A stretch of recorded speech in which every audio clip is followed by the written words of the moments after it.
আজকে আমি রান্না করব মিষ্টি কুমড়ার ডোগা দিয়ে শিং মাছ। আসসালামু আলাইকুম, সবার কি অবস্থা?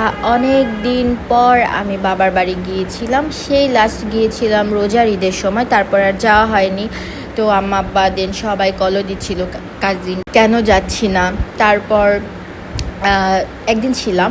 আমি যেদিন চলে আসি সেই দিন আমার আমার আমার চার চাচা না, সরি 3 চাচা আব্বা সহ।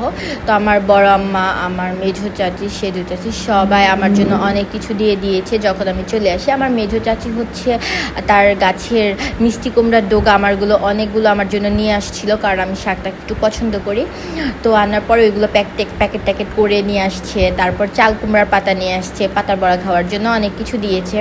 আমার সেজো চাচি অনেক ধরনের শাক দিয়েছে। তারপরে হচ্ছে আম্মা দিয়েছে, আম্মা তো দিবেই যেহেতু আমি তার বড় আম্মা দিয়েছে।